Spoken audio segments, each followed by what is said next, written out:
boa noite para todos que aqui estão. Não pude estar da última vez no Clube Insights. É um prazer estar aqui. É um projeto que a gente demorou muito para colocar de pé, mas é super importante para a gente. É um projeto super ambicioso que traz nomes absolutamente maravilhosos que todos gostariam de escutar. E essa noite a gente está aqui com o Carlos Bayala. O Bayala é um dos nomes mais incríveis que eu já conheci na publicidade internacional, mundial. E argentina, tem que colocar tudo junto. E ele é um cara assim que a história dele é absolutamente maravilhosa, né? Ele vem ele foi um dos sócios, ele criou a Madre na Argentina, depois seguiu como sócio, como diretor de criação muitos anos já em Londres, na Madre. Antes, ele já tinha passado a escola dele, foi da Wyden Kennedy, cuidando de Nike, e entre outras coisas que ele já fez antes na Argentina, que são sensacionais. Então, é um sujeito gigante. E, fora isso, ele é um sujeito engraçado, divertido, e ele abriu uma agência agora, que eu vou falar mais um pouquinho sobre isso, mais para frente, vou fazer as perguntas para ele, sobre a NIL, que tem um projeto de modelo de agência muito legal, muito interessante, que está com clientes muito bacanas. Então, muito obrigado pela sua presença, Carlos Bayala. Thank you so much. We are going to speak in English from now on. I think we will, yeah. In case I do a lot of bad English, we can go for a bad Spanish. We have these two. You can choose in between these two. That's the only. I must say, you are much nicer with me or about me in Portuguese than I ever thought. I mean, you in English are really, really bad with me generally, but not in your English is bad. It's just you're rude. You're very rude with me. But now, yeah, you're kind of sweet, and the way that you introduced me almost moved me. So thank you so much. It's great, and it's great to see you guys. I thought that you weren't understanding. That's why I said that. Now that I know that you understood everything, I'll tell the truth. Now you can tell the truth. Now you can tell the truth. And maybe we can probably because we've been talking about this half an hour ago, Joanna, with you and with the organizers of this, and I feel very honored to be here with you guys. I think it's a big deal. Clube de Criação has always been like a big deal, and Argentinians silently have always been very jealous of the Clube de Criação because it's very serious. I mean, it's a big deal. I mean, it's a very professional kind of organization that has done things consistently well. Argentina has obviously, like in every single sort of institution of Argentina, has been always a bit shaky, and but there is a strong sense of admiration from me and from I know from our industry back in Argentina, and certainly now with so many Brazilians all over the world, I think it's very, very clear from places like London that I should be nervous about being in front of you guys. So it's good, great to be here. But you are not. So you're not. I'm wearing socks. I mean, you can't be nervous when you're wearing socks. I mean, it's clearly a very, very weird situation. We are all at home, so you feel less nervous. But I feel awkward, if that works. I feel awkward, but I do feel a little bit nervous. So maybe one thing that we were saying, and you guys, you can raise hands or you can shout, and probably we will not hear, but you can just wave hands or something if you disagree with the way that we're doing this. But we talked about just a conversation, right, Joanna? And yes. Also here and there, I will share a little bit of the screen with some things, and we'll see how it works. I mean, we are 84 people, so it feels like we could deal with this in a sort of, informal way. Yes, conversation. Let's pretend no one is here with us. I can see you are drinking something from your client. Yeah. I am, in that case, I am the client. Yes, yes, we will talk about it. And there's something that we're going to talk about, definitely. Yeah, sure. But let's begin, if you can. It's something that everyone asked me at some point, people that know that I know you. And when you left Mother and you create New, the project for New is absolutely different. And why at some point you made that decision? There were two moments of the decision, and I think it's very, very important to sort of tap into that, especially for the ones who actually, I would say it would be important or could be relevant for the ones who are thinking about starting up something. And that could be a little bit of a piece of advice in there.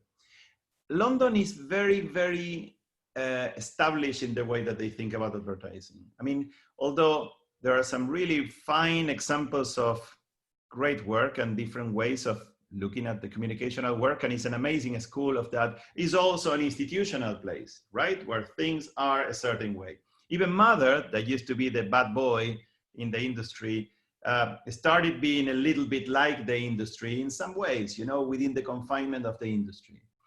And there is a magazine called Campaign, and there are, you know, there's a whole media around advertising and marketing. And I felt that that in itself was a trap, because it became systemic. You know, you are working within a system for the system, and you are, even when you're attacking the system, you're playing with the system. So I thought that attacking the system was a very unoriginal way of dealing with it, because you are, you know, referring to the system, but not attacking the system, not trying to destroy the system, just not dealing with the system at all, was probably a much more interesting or arresting way of doing stuff. So in that sense, I thought, I will not fight the system. I will just try as much as I can to live without a system, that or other systems. And what I will try to do is to work alongside other regions of activities that touch communication. So I started being closer to the architecture, to the world of architecture. One of in the board of advisors is Craig Dykers, who is the founder of Snoeta Architects. And he's a good friend, and he's a big deal in terms of the type of influence. And as you know, well, Julia Golding from Lego is with us in the board. And so the influences that we have are informing us in ways that we can't actually access back to what it used to be. We are out and we are in a different thing. And we did one thing to make sure of that. We had lunch before starting with Campaign. That's an anecdote, but I will share this. And I don't think I ever told you this, but we went for lunch with one of my partners at the time, a partner that actually we broke up with that partner in the second month.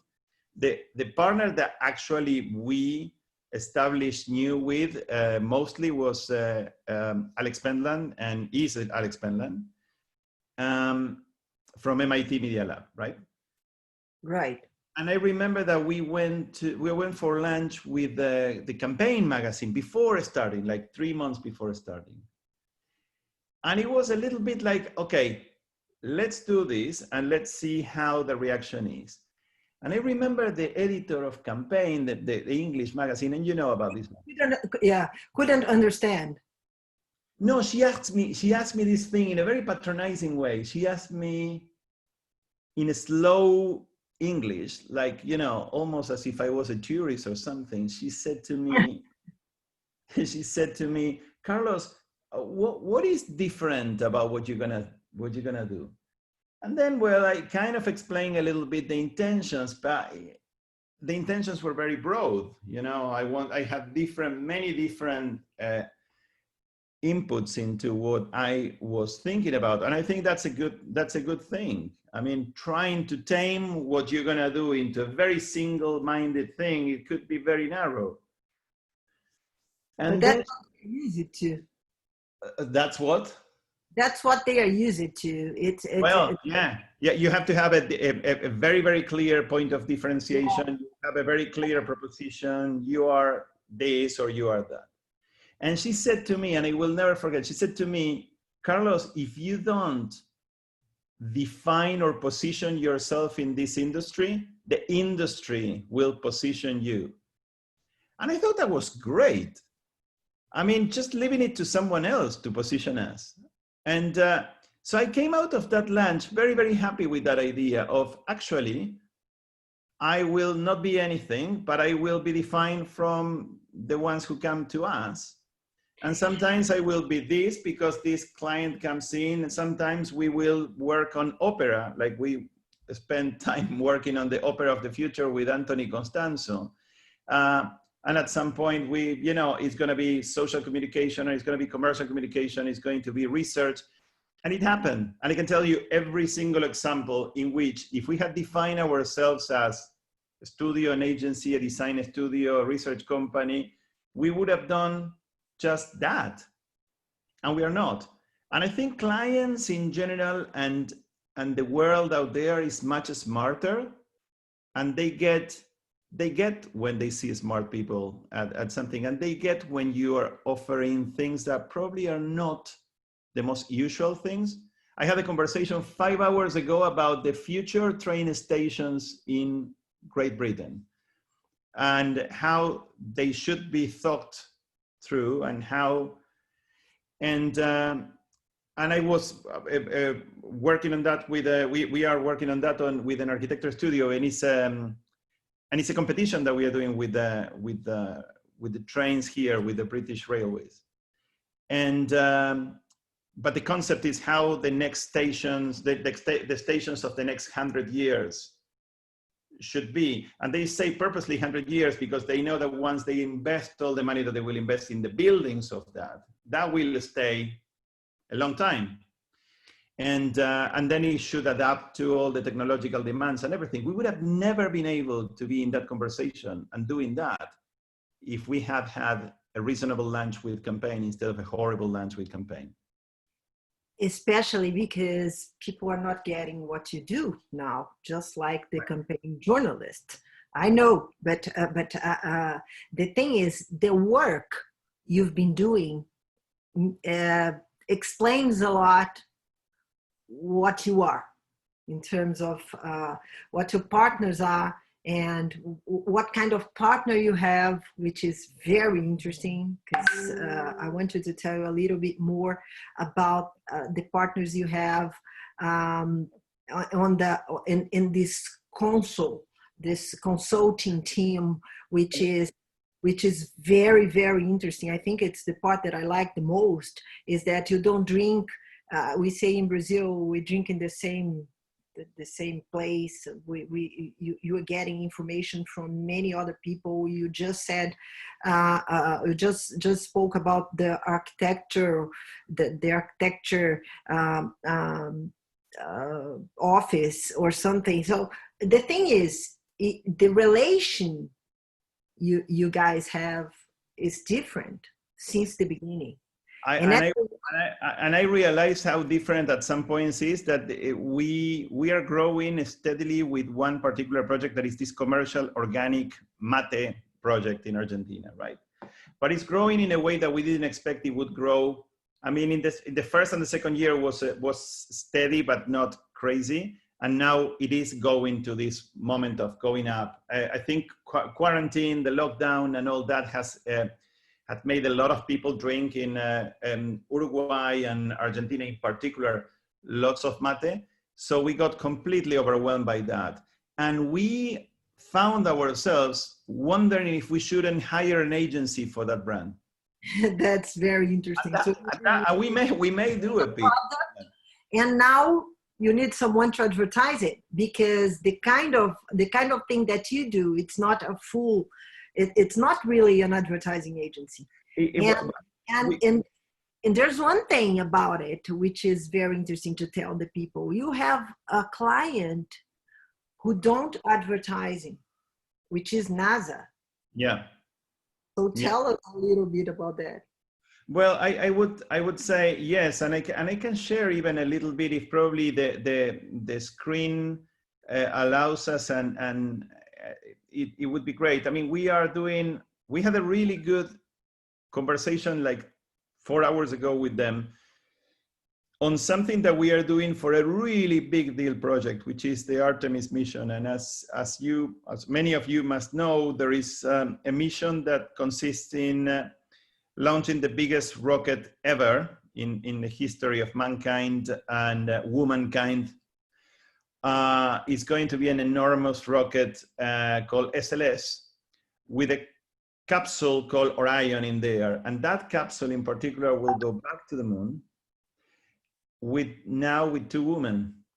And we are thinking that that's going to happen potentially in 2024. There is a first launch that is going to be just a rocket to test the capsule Orion and how it goes back and so on.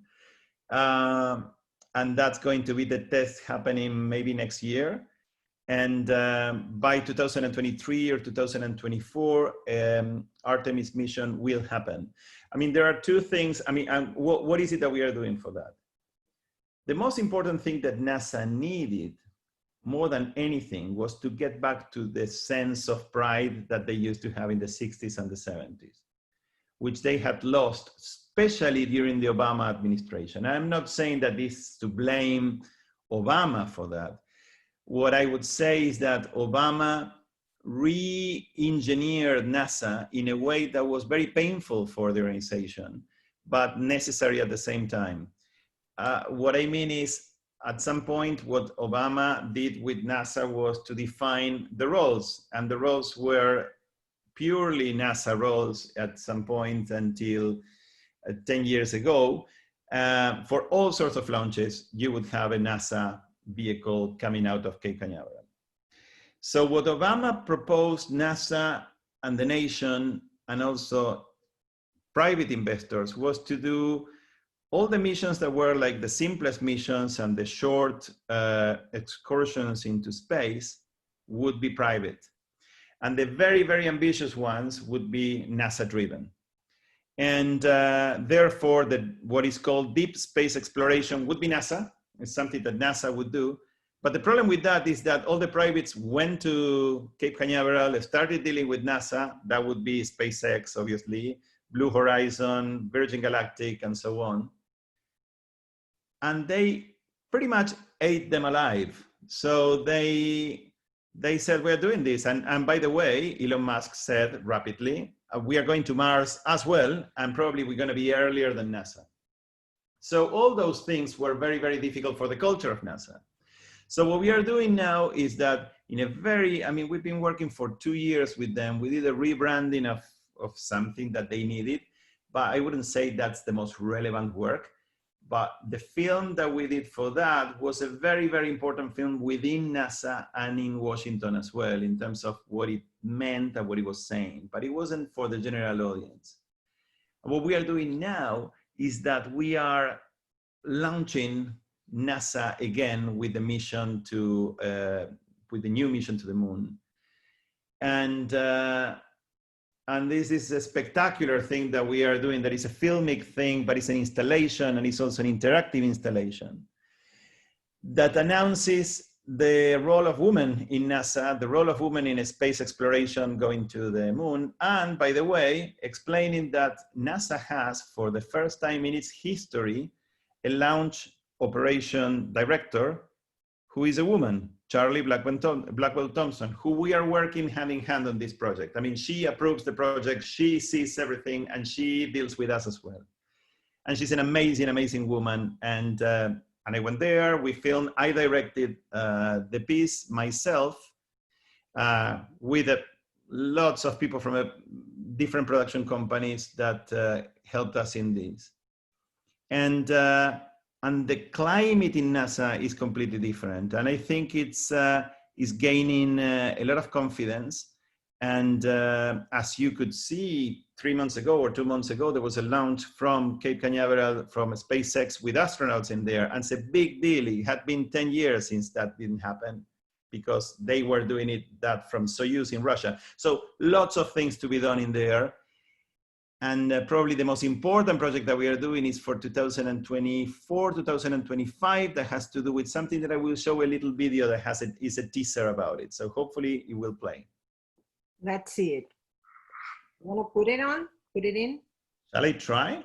Okay, and that's a story because okay, let's skip everything that I was supposed to be talking about. And I think we can do this, but I like that. Hang on. Just wait straight to the... Yeah, go to the meat, Carlos. Well, I'll show you. I hope it works. I'll see if I show you this, but that's a story behind this that I think is interesting that involves the world of advertising as well. And hopefully you're going to be able to understand what it is about. We'll see. Can you see the share screen, Joanna and everyone? Can they see? Tiago Manuel, can you see? I mean, I'm seeing randomly some windows with people, so I'm trying to see whether someone in the audience is actually seeing this thing, but I will do. Yeah. Yes, I hope everyone is seeing. Just I will press play.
So in combination with Google, the Cornell Tech, I mean, University, National Geographic, and Carl Sagan Institute, and so on.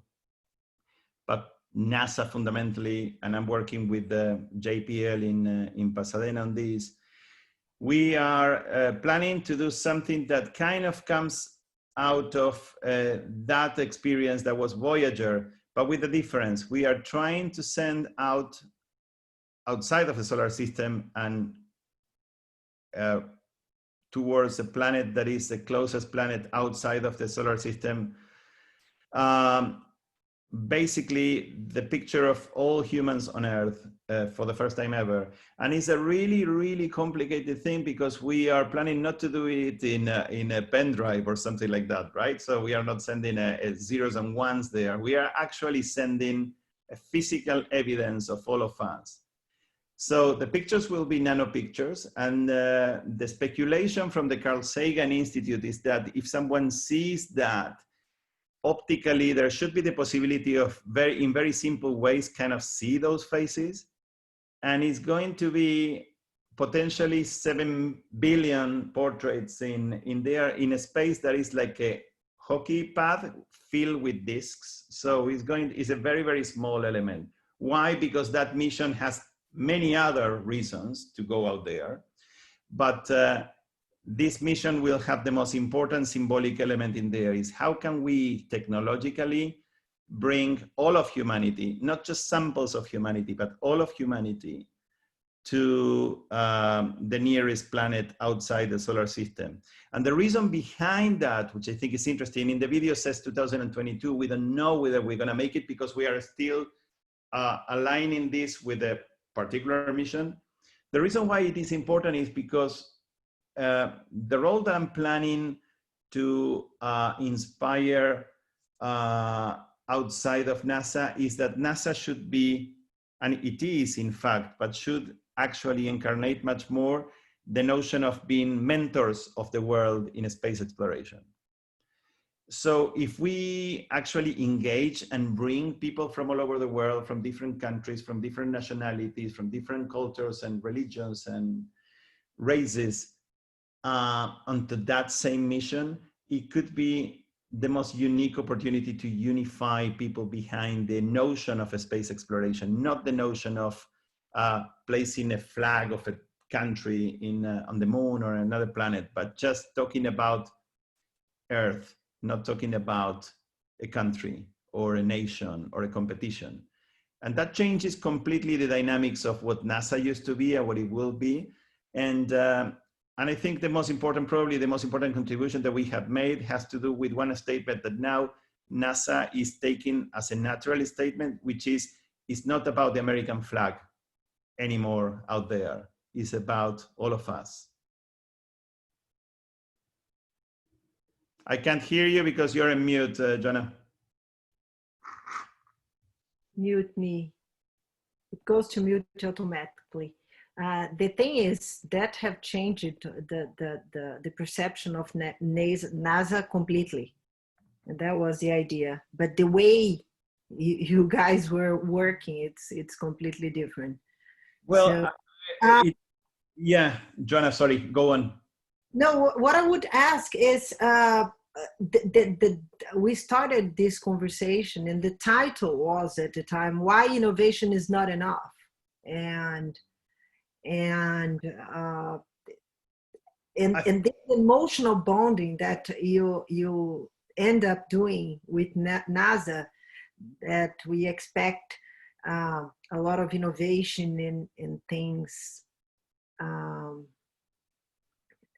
mean, absolutely awesome and things like that, and to at the end just say that we are all together on this. It's not about a country, it's about all of us. It's maybe answers a little bit of why innovation is not enough. Well, because I think the provocation comes from here. Innovation, to me, it's like a very, very short concept in the sense that you could come up with an innovative idea, but that's not innovation as a whole. The innovation sometimes comes out of probably ideas that are not that innovative, but the innovation has to do with how do you deal with that idea? How do you make it accessible? How do you make that reliable? How do you make that long-term changer? I mean, the changes are generally the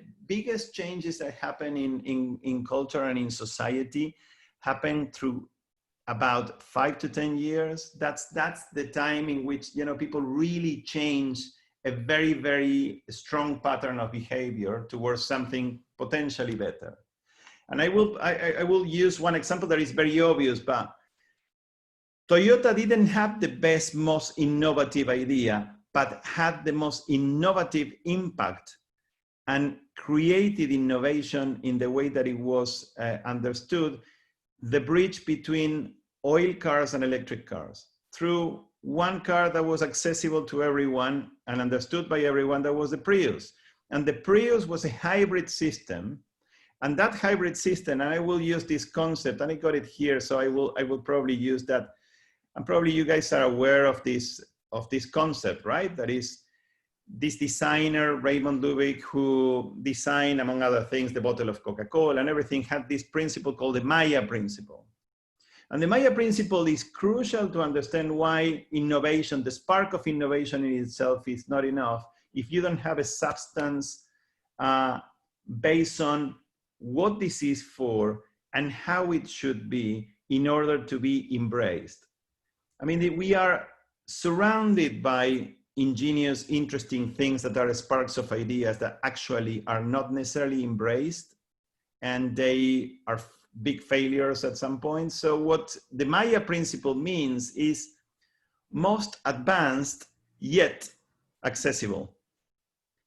And that's the thing that you need to kind of calculate pretty well, because you could be tempted into something that looks and sounds and feels incredibly innovative, but really is not going to create innovation.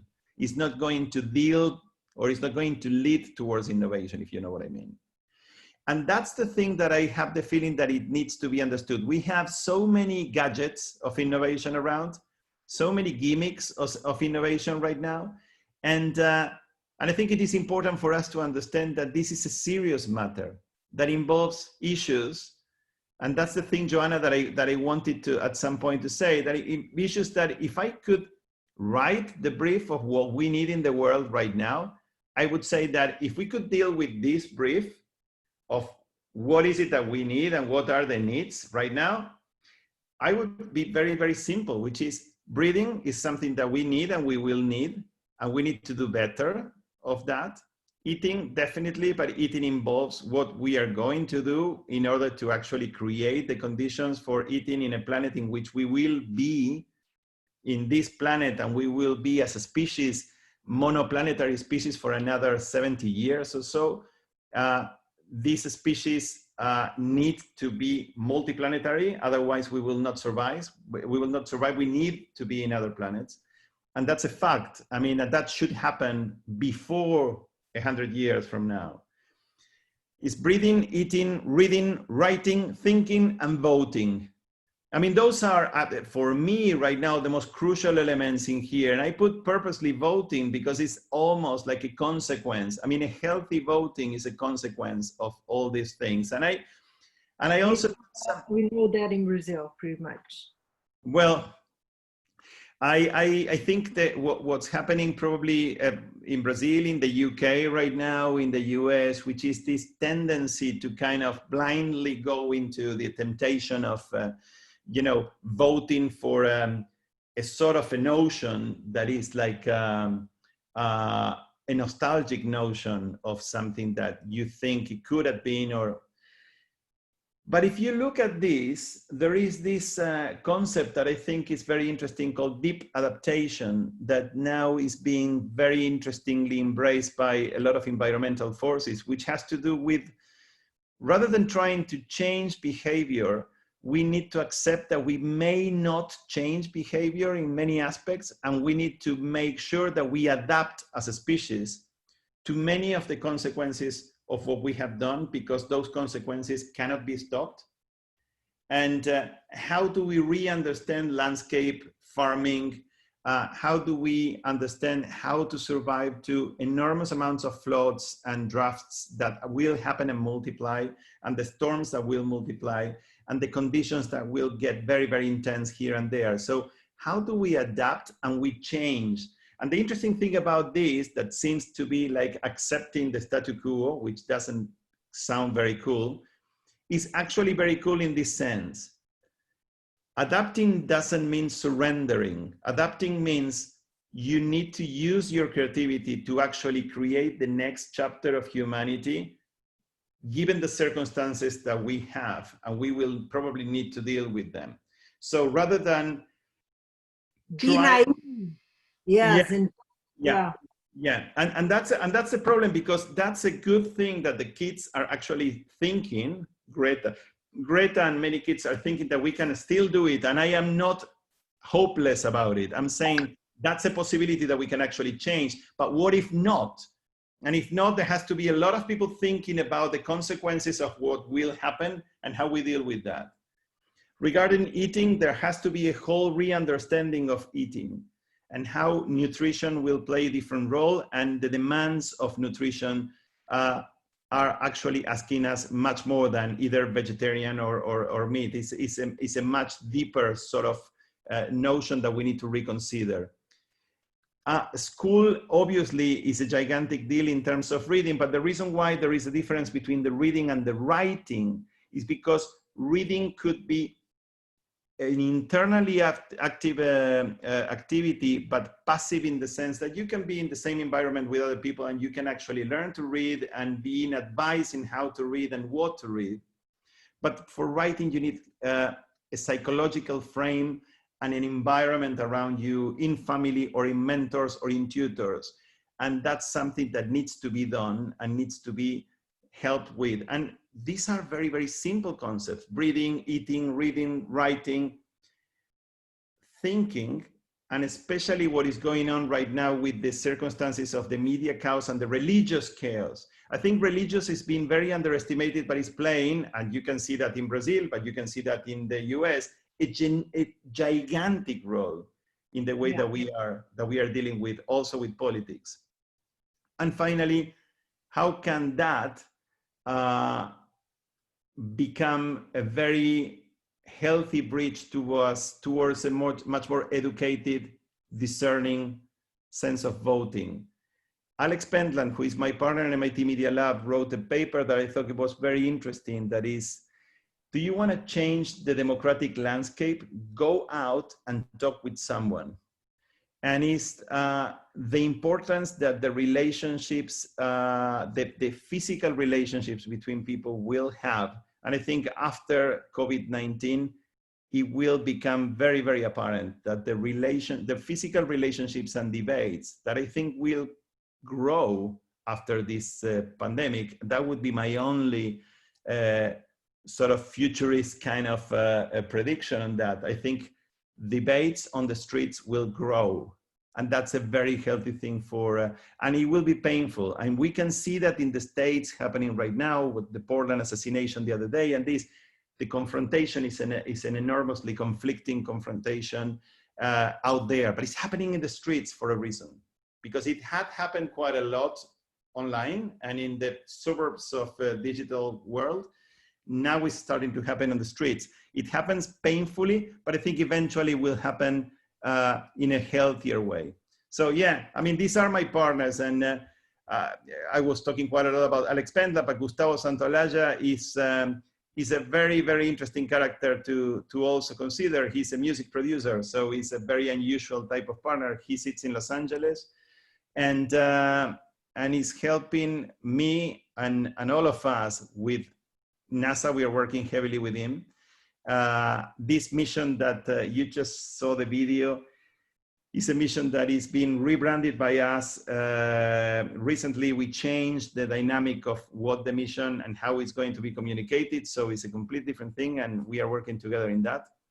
And his career is very interesting because he has reinvented the way that he has done. I mean, he was a musician, and he is, but he's also a music producer, a huge music producer. But he works for Hollywood, and he worked on films, and he won 2 Oscars for different films. But then all of a sudden, he shows up as the most interesting music composer for video games in the world today. I mean, he did the whole music of The Last of Us, and he plays that live to gamers. It's a completely different dimension. And this guy is almost 70 years old, and he is out there with gamers, you know, playing unplugged shows. So yeah, so that is amazing. I'm fascinated by that, and I'm feeling that, you know, the type of assignments that we have require a sense of innovation that is not just an anecdote. And I will give you an example of something that I consider, if I have 2-3 minutes for doing this. But some time ago, I don't know if you remember, there was this PR thing about Samsung sending selfies to the space, right? And they created all this buzz around, there's gonna be this, and they have this, this famous model that was kind of the ambassador of that, and you can send a picture, and it could be your picture go into the space, and here is the amazing thing that is gonna be out there, and she, this and that, and so I will show you the email that I sent to everyone, because everyone started to freak out in NASA, because NASA pretty much wanted to do this, what's going to be the next Voyager, but just with 7 billion pictures of people. So I sent this email, I remember, to the whole team and to Dan Goods in JPL in Pasadena.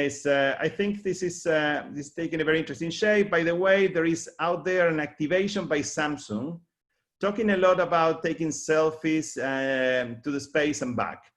Another, I'm saying this, and I said it this literally, another case of bullshit Cannes Festival of Advertising Desperation. That's what I put, and I'm not sure whether that was the motivation, but that's what I wrote. I would not care about it at all, just thought it was worth mentioning and continuing as if hoping, if nothing had happened, because this can be massive, well done, and real.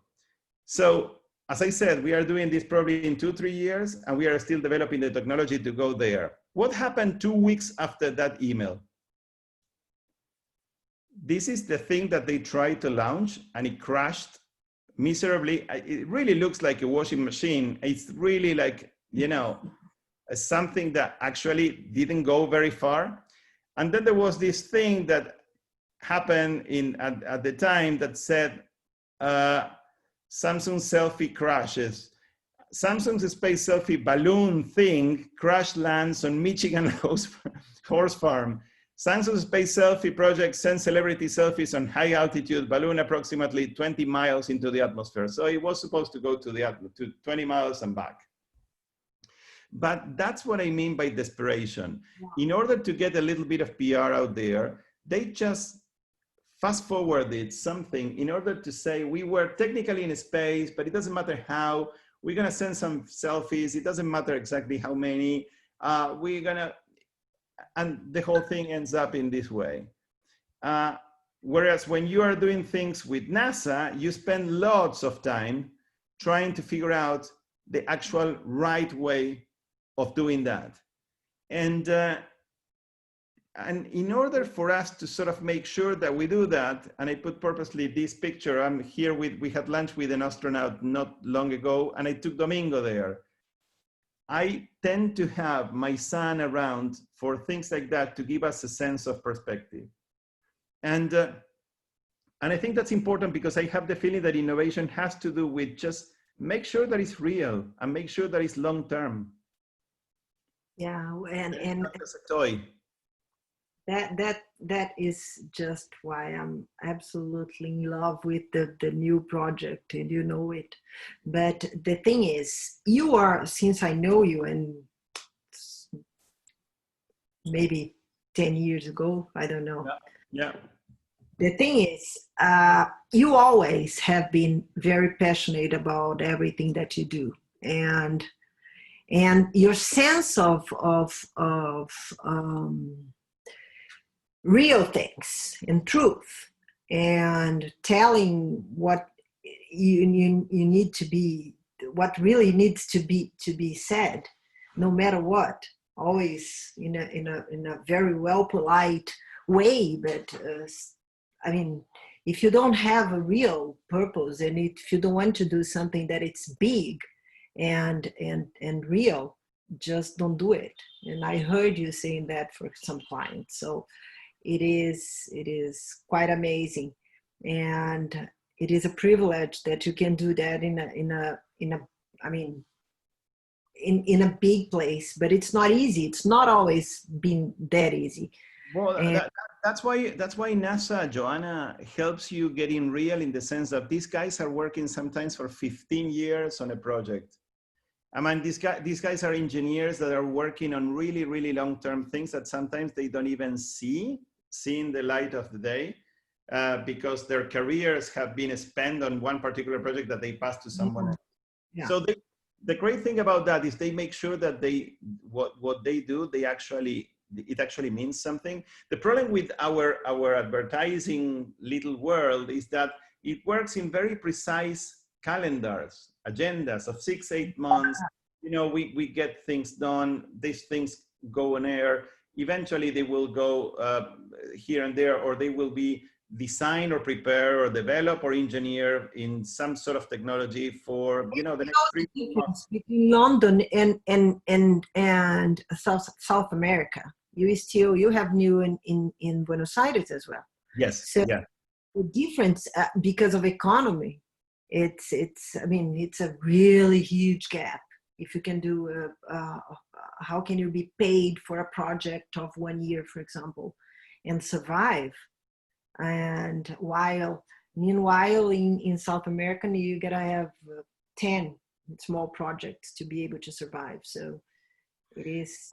There is one good thing, Joanna, about Latin America and about our urgency, and that is a good thing, which is there is a very interesting MIT scheme on innovation that I think it could be very helpful for us in this conversation, and is explained very well, which explains why urgency also helps. I'm not saying here everything has to be thought in 10 years and we have to change completely, because it would be impossible. But this scheme that is in here shows something that I think is really, really interesting. And it was developed by Erdin Beshimov at MIT in in Boston, and it's interesting because, as you can see, the vertical is cost, and the horizontal line is time. And the thing that it does, and it says that is high levels of uncertainty, very high levels of uncertainty are essential at the very beginning. And what it actually demands is for uncertainty to be very, very high at the very beginning. The more uncertainty you have early in the process, the better. Because you want to make all the possible mistakes very, very early in the process. Cost-wise, it's going to be the most efficient way and everything. So you better hurry to make all the possible mistakes very, very early. And then you are growing on cost by going down on uncertainty. And at some point, you're going to have that point of equilibrium. That plan that seems to be so simple, it is incredibly accurate in the sense of how we should actually play. But now I will change that for something else. Let's change the uncertainty element here for fear. And let's change the cost in there that is going up for ego.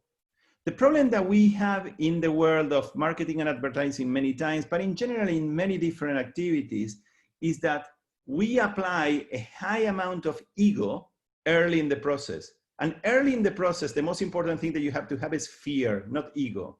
Ego has to be very low. And the reason why it has to be very low is because it's not convenient. Ego protects you.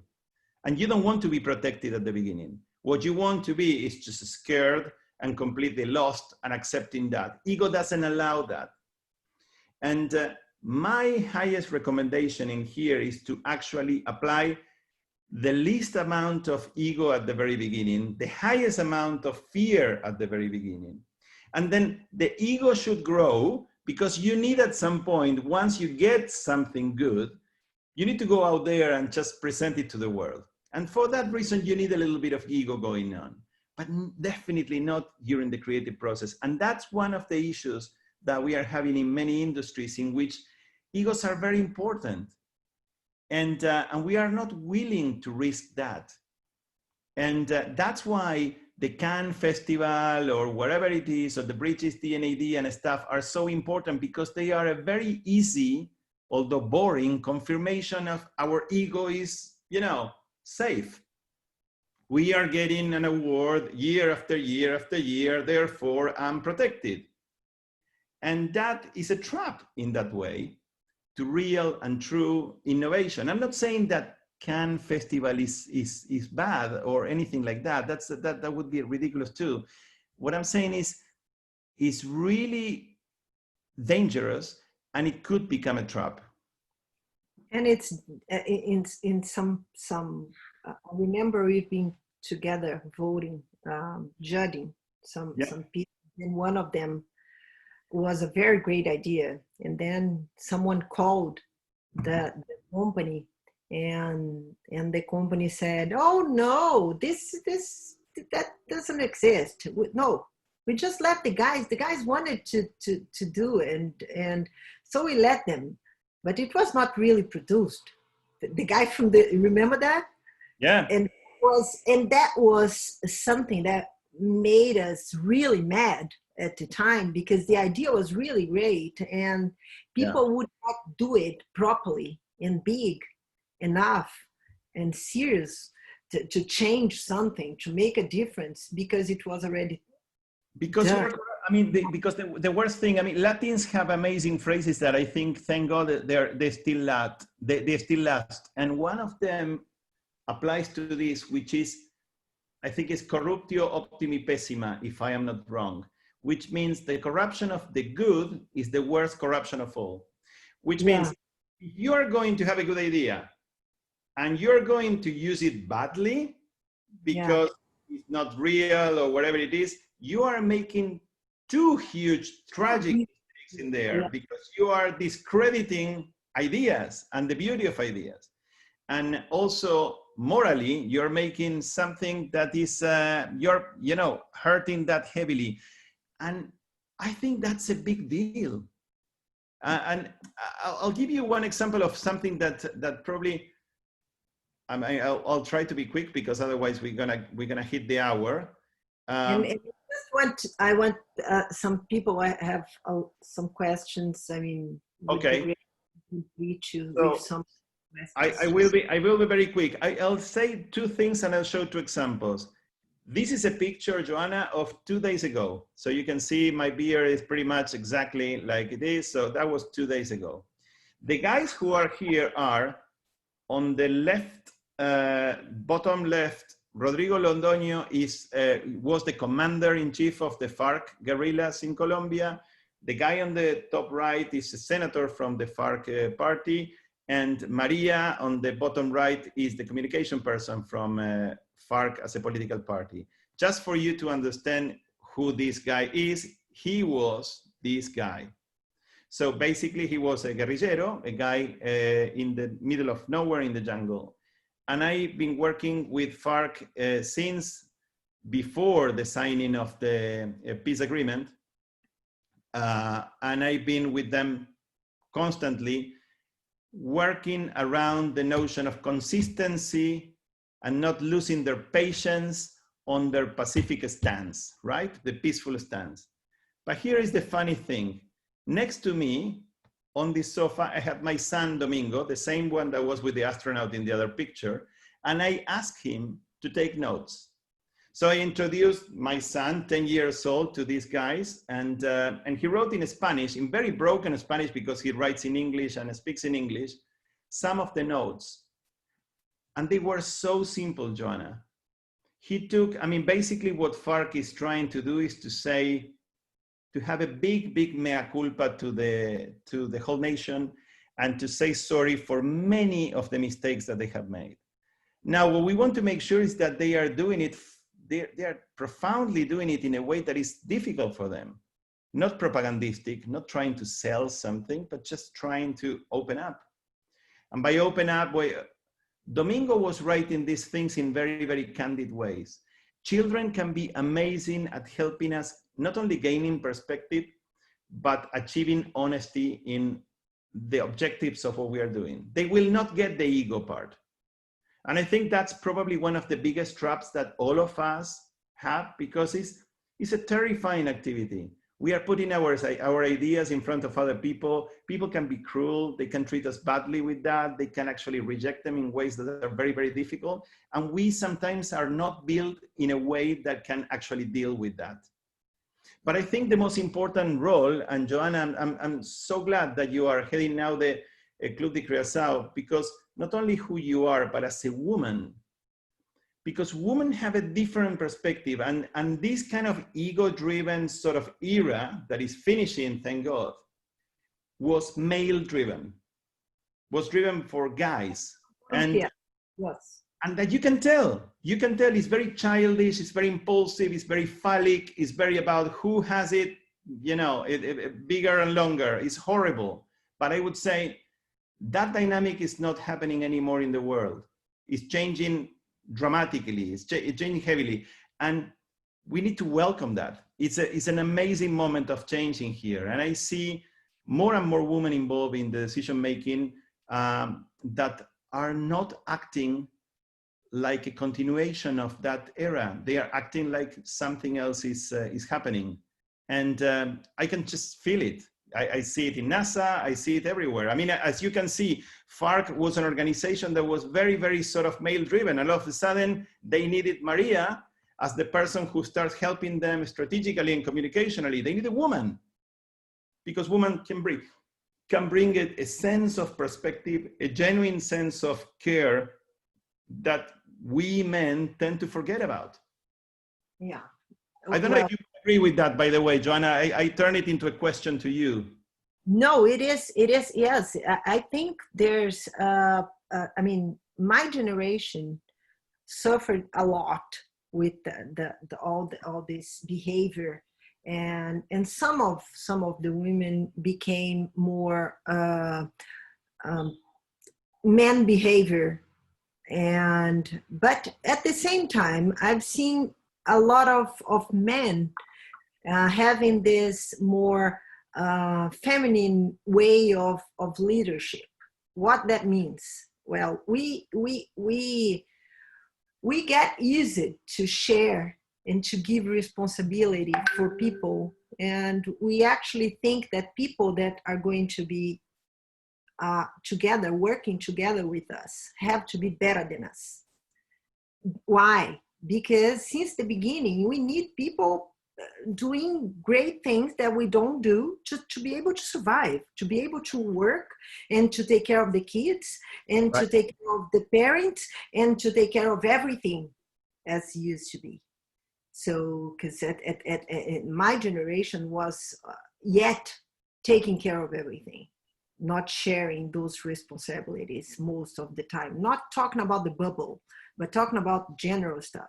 But now what I see is, I mean, it's still very, very tough, but I think this fear of having the best part of a feminine leadership, the girls are handing that back. I'm not afraid of having these characteristics because it's good to have it. So I can share, I can be more qualitative, I can be less fear of losing my chair, and all those things that are so important, and that talks about ego.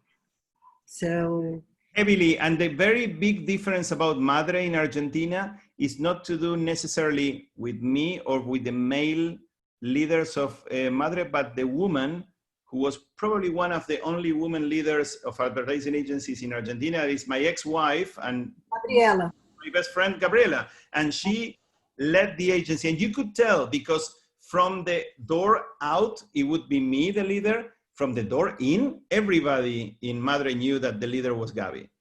And the leader was Gabi, not necessarily only because she came up with the coolest idea. I mean, that would come from writers or whoever, designers and so on. And sometimes it would come from us.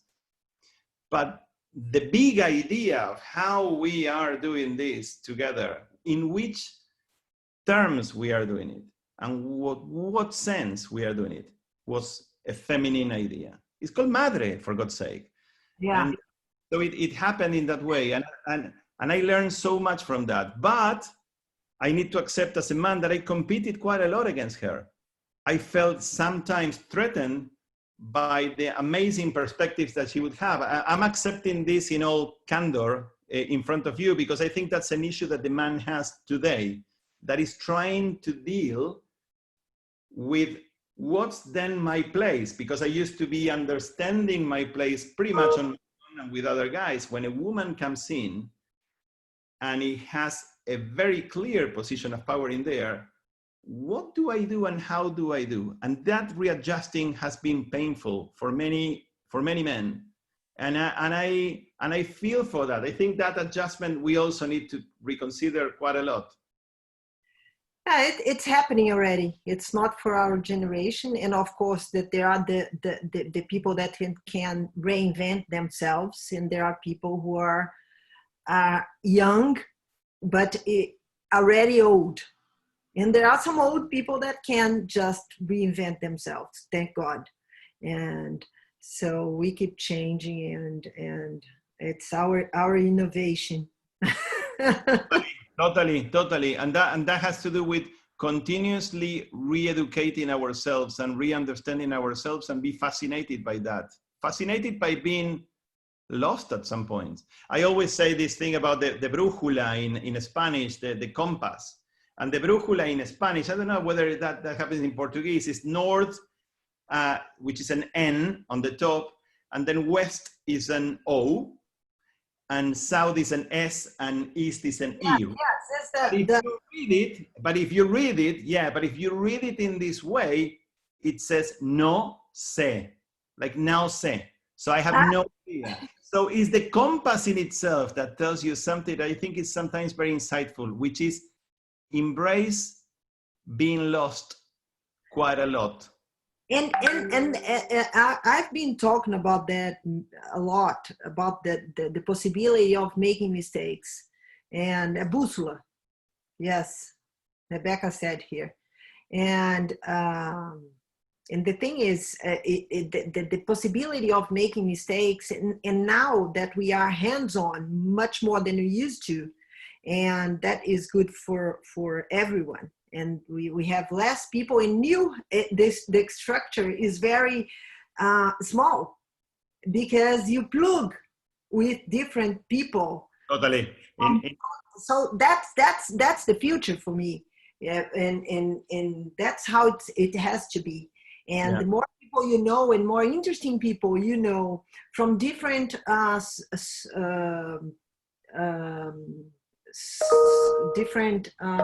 forgot the name, fontes.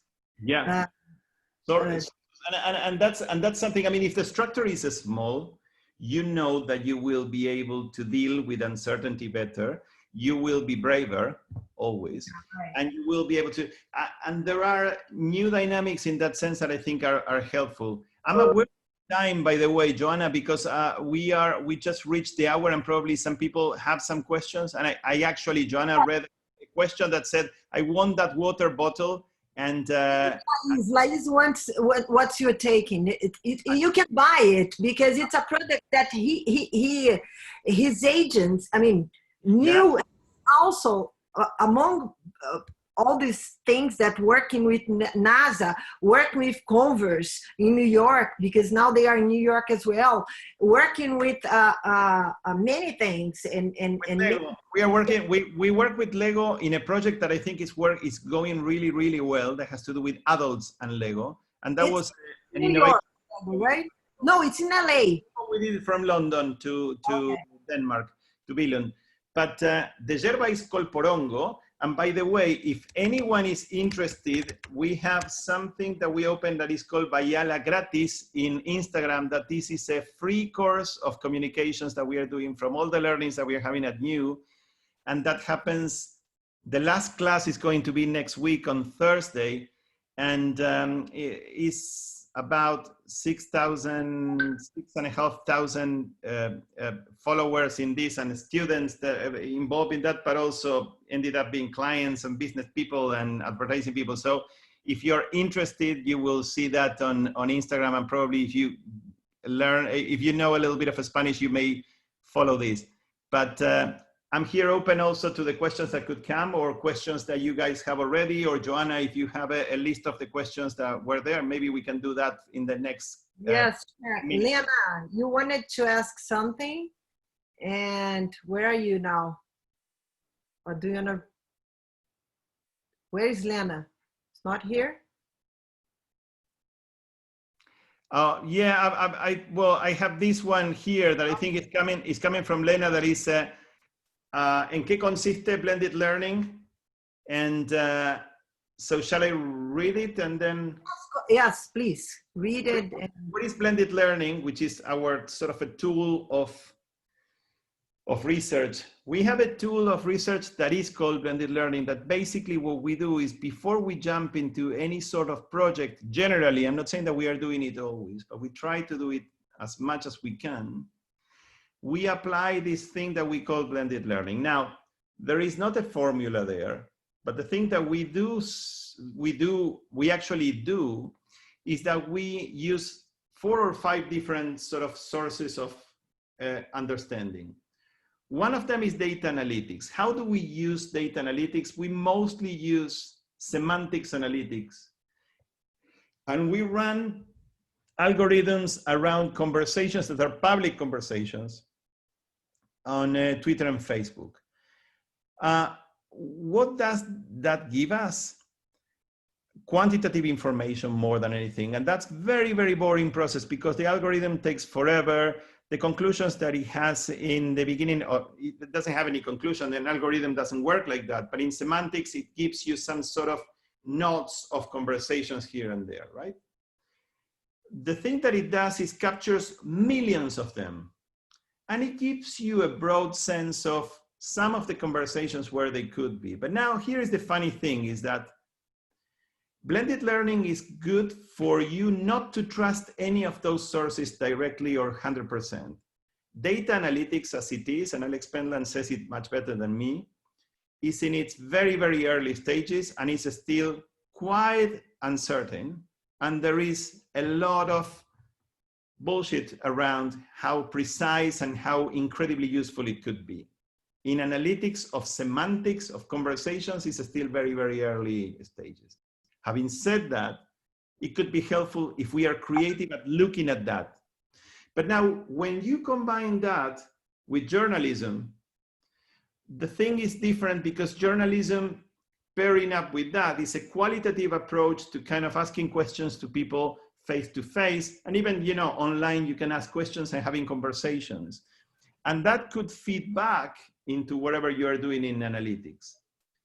But then not only that helps, but also if you use a little bit of neuroscience, and we use a couple of times Carl Marcy and his studio of neurologists in Boston, you could have, if you are doing all the other things at the same time, you could have some very interesting insights in how some responses coming from the brain could give you some notions. So for instance, there was a very interesting one that they had done with Toyota that talked about which color people consider in cars that actually imply a faster car or a slower car. And it's a very, very funny question, because you would say, well, probably a red would say faster, and actually didn't. A blue said faster because it implied more confidence probably, and confidence connected better with faster, which are all those kind of weird things and everything. Now, is that 100% true? Is that 100% the way? No. And that's the reason why blended is important in blended learning, which is bring many different ways of understanding reality and approaches to reality, merge them, but have quite a lot of common sense at the heart of it, and see if you can work around it. In a way, it sort of has to do with one story that I remember I read from Edgar Allan Poe that said that chess is not such an imaginative game because it doesn't involve a lot of psychology. The game in itself has so many movements, and you have to memorize all the movements and the future movements and the possibilities and the computational possibilities, that you may get hooked by that, but you actually are not paying too much attention to the logics and the psychologics of the rival. Whereas in other games that are much simpler, like Damas, you are thinking about much more about the psychology of the rival, because the game in itself allows less computational possibilities. And I think we can learn from that that common sense at the heart of this, looking at everything but doubting everything, kind of approaching this but actually being removed from that, is what makes blended learning very interesting. Is it a formula that is infallible? Not at all. And you have to be really aware of that. But there's a sense of the necessity of the human insights in terms of incertity of behavior, right? That I very much, that we can never lose. We might never lose. No, you cannot lose. And actually, if you see today, if I run in the Biden-Trump race, if I run an algorithm right now that would probably favor, in theory, the conversations against Trump and some sort of conversations pro-Biden, it wouldn't tell me some truths that I feel that are behind that, which is wearing a face mask is a symbol of fragility.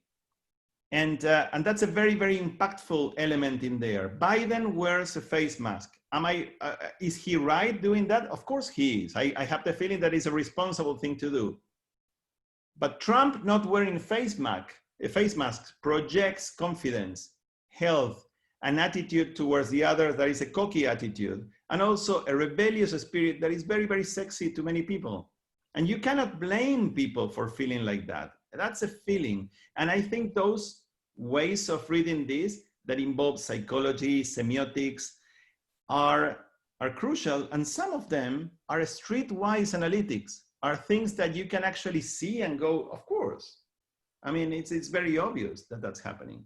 The thing that has to do with all the debates that are going to happen, and debates are actually a competition of energies.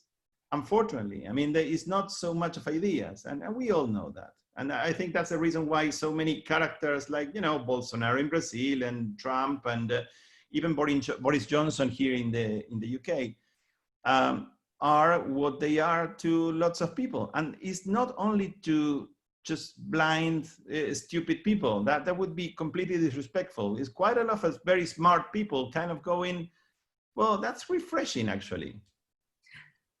Yeah, I've been working. There's a question here about how do you incorporate the journalism, the investigation made by journalists in the creative process. And it's funny because I've heard from a really great journalist, a huge one that works with me.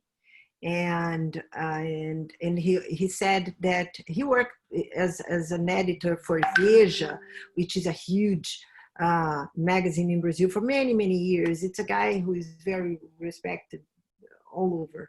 And he said that now that he's a bit older than he was at the beginning, he said, I would have been closer to advertising people before. And I told him, and we should be closer to the journalist people before. I just told him that. And there's something that you've been doing as well. Well, the best thing about the journalists and in the creative process is that they themselves, if they are good journalists, like we have Hugo Alconada Mon, who helped us quite a lot. Hugo is one of the most respected investigative journalists. I mean, the problem with good journalists is that, one, you cannot have them hire permanently, because that would mean that they are not good journalists. If they work full-time in an agency, something is wrong with them. Yeah. You have to have them, but also they will have problems. The problems are going to be conflict of interest that they will have with this issue or that issue and everything. Anyway, the great thing about journalists and investigative journalists is that they are fundamentally very skeptical by nature. And skepticism is a fundamental thing. I mean, when we go to clients and we all hear good stories about it. I mean, I've been hearing this Burger King thing about the grass, and you know, if the cows eat this grass, it's 33% less, and that's not true. I mean, if you go through the data that is behind, and I read some articles because I got interested about how big of a statement that was. You know, the Burger King all of a sudden is saying to the world that a third of methane is going. And it actually doesn't work like that. I mean, the cows have 4 stomachs, the process is very long, the feedlots is just a moment in the lives of the cows, and there is a longer period of 18 months before that in which they are not exposed to the feedlots. So the whole scope of that story is much bigger. A journalist going in there would make a feast out of that. And I think that's the beauty of journalists. They don't buy, if they are good ones, they don't buy stupidity or fragile arguments easily. And they demand the creative process to be much more committed to itself than otherwise. So it puts you in a very interesting, very uncomfortable situation. Regarding the creativity of journalists, I would recommend everyone, if you haven't, you should, to read one article by a guy called Gay Talese. And Gay Talese wrote this article in Esquire ages ago about Frank Sinatra. He's still alive. The journalist is an amazing writer, and he wrote something for the New Yorker that became very famous 2 years ago. But that article in the Esquire represents pretty much what a great journalist could be. And it's called Frank Sinatra Has a Cold. And actually it was the day that he went to do an interview to Frank Sinatra, and Frank Sinatra didn't receive him. He decided to stay around, look at him, and write about him without asking any single question. He just looked at him and wrote an entire article about Frank Sinatra without talking with him, by just looking at him and being from a distance. I think that's a huge learning that we can all have from journalists and how they work, because it's an incredibly creative type of approach. Yeah, I truly believe on that. Well, Carlos Bayala, my friend, we are ending our conversation that could go on and on and on. And I want to thank you for all this, I mean, all your time. I know it's late at night in London. It is. And I kill you guys as well, because I know how demanding it is to be in a bloody Zoom after so many meetings in Zoom. So I to all the people there that kind of stay, I love you and I thank you. And if you don't mind placing the camera, and I will say goodbye and I will look at your faces and probably I will take a picture. I will ask you for a favor, if you don't mind. Would you please reject this conference on this call by just placing your finger down for me? That would be fantastic. That would be lovely. So, gesture of hatred towards this.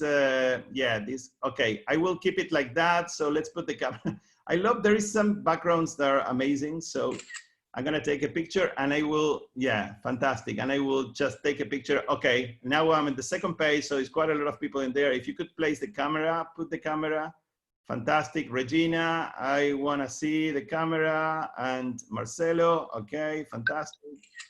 And I will go to the, fantastic. Well, thank you so much, guys, and Joanna, and to the whole Clube de Criação. I'm really honored to be. Next time we want you here. I mean, we want you to come over. And well, I will definitely. I would love to do that. It would mean that things are not. Yeah, not that bad, huh?